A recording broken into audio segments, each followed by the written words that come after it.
If afterwards the soldier comes to his own village, he must join the civil patrol.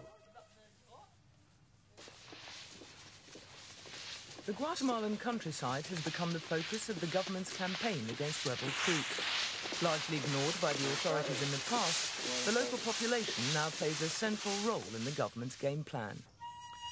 And the patrol guards the new village now, which is a pen for the slow, blundering, obstinate work mules who must be barred up at night.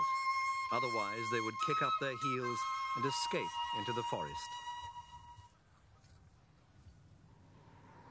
6 years ago, the government ordered the construction of what it called model villages.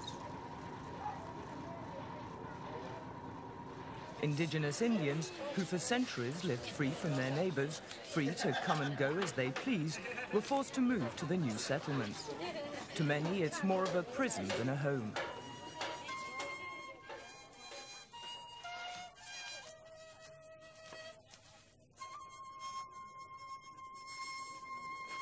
This is the model village, which is a model pan.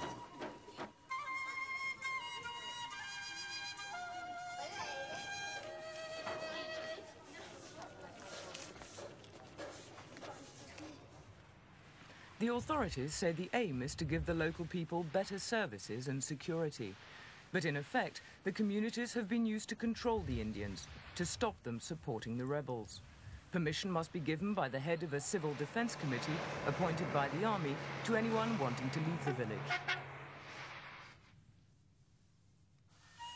If afterwards the soldier comes to his own village, he must join the civil patrol. And the patrol guards the new village now, which is a pen for the slow, blundering, obstinate work mules who must be barred up at night. Otherwise, they would kick up their heels and escape into the forest. This is the model village, which is a model pen.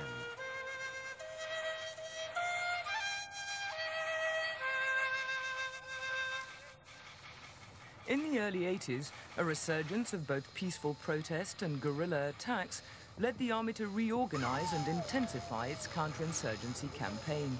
In rural areas, there are frequent roadblocks. Travelers have to present their papers before being allowed to move on. The army has been accused of carrying out indiscriminate killings in the mountainous region where the rebels operate. It's also forced hundreds of thousands of peasant men to join the civil defense patrols. This militia augments the military's strength and helps to provide intelligence. Unwillingness to serve in the patrol marks a person out as a possible subversive. Not many refuse to join. The patrols have replaced, or at least subordinated, the traditional village order and self-government.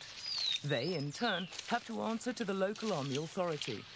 Although their members are civilians, in some areas the patrols are reported to have been used as advance parties for the military's anti-guerrilla operations. This has led to militiamen being referred to as cannon fodder.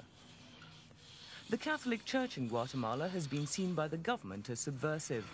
People have been discouraged from attending services. The Catholics' demise has been matched by the rise of the evangelicals.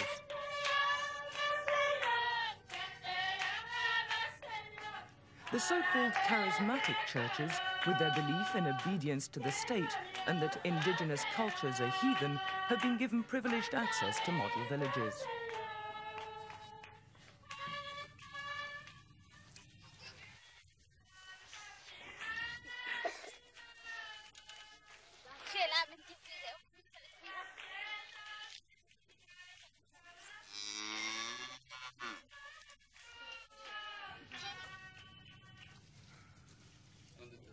A medical team from the Bridges of God group denies any relationship with the military.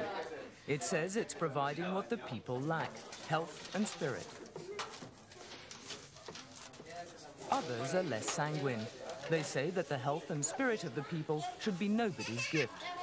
Yet Guatemala's peasants, formerly self-sufficient, must now rely on others for their very existence.